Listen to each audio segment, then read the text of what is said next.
Japon fait-moi peur, un podcast consacré aux histoires d'épouvante 100% japonaises. Je m'appelle Sabrina et je vous donne rendez-vous ici pour découvrir des légendes urbaines, creepypasta et autres histoires mystérieuses tout droit venues du Japon.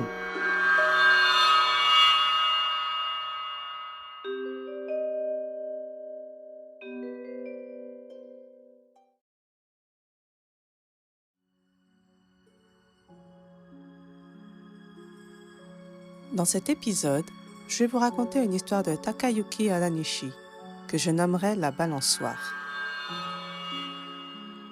Takayuki Aranishi est membre d'un célèbre duo comique japonais, Fujiwara, originaire de la ville d'Osaka et actif depuis 1989. Il racontera cette histoire dans une émission télévisée. Il s'agit d'un événement qu'il aurait vécu dans sa jeunesse. Voici son histoire. Lorsque j'étais au collège, j'avais 2 amis avec lesquels je passais beaucoup de temps. Mais afin de préserver leur anonymat, je les nommerai Daichi et Makoto. Nous vivions dans une petite ville où il y avait très peu de choses à faire pour s'amuser. Alors pour passer le temps, nous avions pris l'habitude de sortir en douce de chez nous en pleine nuit et de traîner dans le parc à côté. On passait ce temps à discuter de choses futiles, telles que les filles ou bien de la vie que l'on aurait après avoir quitté cette ville et que, bien entendu, on serait devenu riche. Le parc était constitué de la façon suivante. Un petit parc, en bas de la colline avec quelques jeux pour enfants, et un square avec quelques bancs qui formaient un carré au sommet de cette même colline.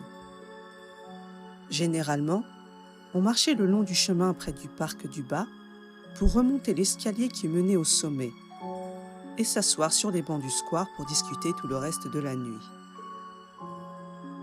Une nuit, comme toutes les autres, je sortais en douce de chez moi pour retrouver mes amis. Lorsque j'étais arrivé au parc, Daichi était déjà là. Cela faisait déjà un moment que l'on discutait ensemble, mais Makoto n'était toujours pas arrivé. « Makoto n'est pas encore là ? C'est bizarre, non ? Habituellement, à cette heure-ci, il est déjà arrivé, » dit Daichi. De nos 3 maisons, celle de Makoto était la plus proche du parc. On décida alors d'aller le chercher. En descendant la colline, lorsque j'arrivais au parc du bas, je fus surpris parce que je voyais.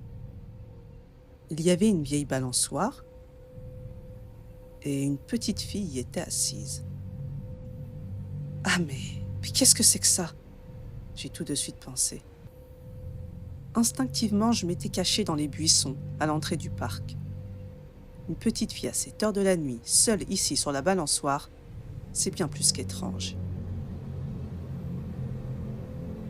Mon intuition me disait que quelque chose n'allait pas. Mon cœur s'était mis à battre plus vite et j'ai commencé à paniquer intérieurement. « Hé, que se passe-t-il ? Tu es pâle !» Daichi me lança. J'étais bien trop effrayée pour garder ça pour moi. Alors je répondis honnêtement. « C'est là-bas sur la balançoire. Tu ne vois pas la petite fille ? » Non, je ne vois personne. Une fille ? Oui, une fille sur la balançoire. Tu peux aller voir. Daichi n'avait pas l'air de vraiment me croire. Mais il répondit tout de même. « Ok, je vais y aller pour y jeter un œil. » Depuis l'endroit où je me cachais, je regardais Daichi se diriger vers le parc. Près de l'entrée, je l'entendis s'exclamer de surprise. « Waouh !» Je le vis revenir en courant vers moi. Alors tous les deux, sous le coup de la panique, nous partîmes en courant vers le square. À court de souffle, je demandai à Daichi « Tu l'as vu toi aussi, c'est ça, hein ?» Tout en hochant la tête plusieurs fois, il répondit « Oui, elle était là, une fille sur la balançoire. » Aucun de nous deux ne pouvait en dire plus, mais nous avions compris que cette fille n'était pas de ce monde. Trop terrifiés pour parler, nous avons passé un long moment en silence. « Je suis désolé, les gars. Ma mère m'a surpris et je n'ai pas pu sortir à temps de la maison. Vous m'attendiez ?» C'était Makoto qui venait d'arriver. Il était en retard, mais il n'avait pas l'air de se sentir vraiment mal vis-à-vis de nous. Il était même insouciant. Daichi et moi étions restés silencieux. Il nous était impossible de dire quoi que ce soit. « Quoi, vous m'en voulez ? Je vous ai dit que j'étais désolé. »« Non, c'est pas ça. Tu as vu la balançoire dans le parc ?» demanda Daichi. La balançoire? Je ne l'ai pas vue, pourquoi? Tu n'as pas vu la fille dessus? Demandai-je. Qu'est-ce que tu veux dire par la fille? Avec Daichi, on lui raconta rapidement ce qui s'était passé. Vous êtes sérieux? Vous n'êtes pas en train d'essayer de me faire peur? Non, c'est la vérité. On continua à discuter comme ça quelques instants, ce qui irrita encore plus Makoto. Alors il conclut. Puisque vous insistez, allons-y ensemble. Alors tous les trois, nous nous sommes dirigés vers le parc à la balançoire. Lorsqu'on arriva au niveau des buissons à l'entrée du parc, on s'arrêta. Rien que l'idée que la fille puisse être là était angoissante. Et Daichi et Makoto, qui s'étaient disputés durant tout le chemin, ne dirent plus un mot à l'approche du parc. Je proposai alors de compter jusqu'à 3 et de regarder en même temps. Et ils acceptèrent. Ok alors. 1, 2, 3. Tout en criant, on repartit en courant vers le sommet de la colline. Alors Makoto, tu l'as vu, non? Oui, je l'ai vu. Nous étions maintenant sûrs que ce que nous avions vu chacun de notre côté était bien réel. C'est vraiment étrange, cette fille sur la balançoire avec la tête baissée à cette heure-là de la nuit, dit Daichi. Je trouve aussi, c'est pas normal, je répondis. Mais Makoto nous regarda bizarrement et dit « Elle regardait en bas? Non, cette fille m'a regardé droit dans les yeux et me souriait. » Quoi? En bref, la fille que Daichi et moi avions vue était sur la balançoire et regardait en bas. Nous n'avions pas vu son visage. Alors que la fille que Makoto avait vue le regardait et lui souriait. Je pensais que nous allions encore nous disputer sur ce qui était vrai ou faux, mais finalement rien de tout ça ne s'était produit. Nous étions tous bien trop effrayés pour en parler. Il a été décidé de rentrer chacun chez nous et d'en reparler demain à la lumière du jour à l'école. On quitta tous le parc en empruntant les escaliers opposés au parc du bas.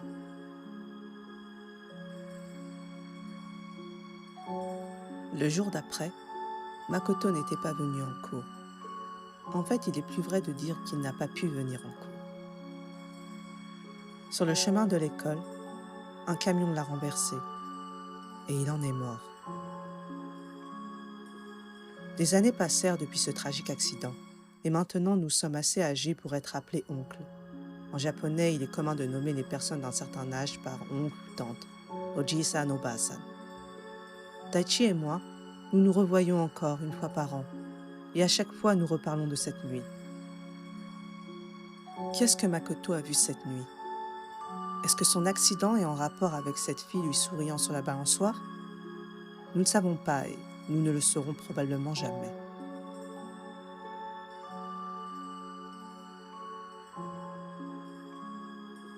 Oshimai, fin de l'histoire. Bien, j'espère que ça vous aura plu. Mais avant de vous quitter, je tiens à repréciser qu'il ne s'agit pas d'une fiction. C'est une histoire vraie que Takayuki Haranichi a racontée. C'est quelque chose qui lui est réellement arrivé. D'ailleurs, à l'époque, l'accident qui avait provoqué la mort de son jeune ami avait fait l'objet d'un article de presse dans le journal local. Tout son entourage est au courant, c'est un événement qu'il a partagé tout au long de sa vie avec ses proches. C'est quelque chose dont il a été vraiment marqué. Alors je sais que perdre un ami, c'est quelque chose d'assez marquant. C'est vraiment difficile de s'en remettre. Alors le perdre à un âge aussi jeune et dans de telles circonstances, enfin, ça doit être traumatisant. Enfin, ça doit être très difficile de s'en remettre. Enfin, c'est vraiment terrible. J'ai beaucoup de mal à remettre en cause la partie de la fille sur la balançoire. En fait, à quoi ça lui aurait servi de mentir sur ça et puis toutes ces années, enfin, puis tu mens pas comme ça à tes proches aussi longtemps, enfin, surtout sur quelque chose, la mort de ton ami, quoi. Tu peux pas broder ce genre d'histoire comme ça sans raison, juste pour faire l'intéressant. Enfin, j'y crois pas, surtout qu'en plus Ce mec, il a déjà une carrière au Japon, enfin, il fait de la comédie, il a pas besoin de ça, quoi. Il a pas besoin de faire du buzz. Donc moi, en fait, je tends à croire à cette histoire. Ça me paraît tout à fait crédible, surtout au vu de ce qui m'est arrivé il y a quelques années. Voilà, ceux qui auront écouté le podcast 3 sur le Hula Hakushu comprendront de quoi je parle. Et quant aux autres, bien, allez-y, foncez, écoutez le podcast 3 sur le Hula Hakushu et vous comprendrez en fait de quoi je parle et surtout vous connaîtrez ce qui m'est arrivé il y a maintenant 3 ans. Je crois que c'est 3 ans. Oui, c'est ça, il y a 3 ans. Bien voilà. Alors n'hésitez pas à me dire ce que vous en avez pensé. Quelle est votre théorie? Pensez-vous que cette fille à la balançoire était là pour le prévenir de sa mort prochaine ou a-t-elle provoqué cette mort en le poussant sous le camion? Pensez-vous qu'il s'agit d'une fiction ou bien d'une histoire vraie ou partiellement vraie? Donc voilà, dites-moi tout ce que vous en pensez. Vous pouvez le faire sur les différentes plateformes d'écoute qui sont encore Spotify et Google Podcast et aussi sur mon Instagram. Voilà, mon Instagram, Japon fais-moi peur. Et surtout, pour me soutenir, n'hésitez pas à partager mon travail et également à noter, voilà, noter mes podcasts sur les plateformes d'écoute. Ça permettra comme ça au podcast Japon Fais-moi peur d'être mieux référencé et donc d'avoir plus d'écoute en fait, hein, plus de gens qui découvrent mes podcasts et ça serait vraiment, vraiment chouette en fait. Donc voilà. Bien, il est temps de vous laisser et je vous dis à très bientôt sur Japon Fais-moi peur pour plus d'histoires d'horreur japonaises.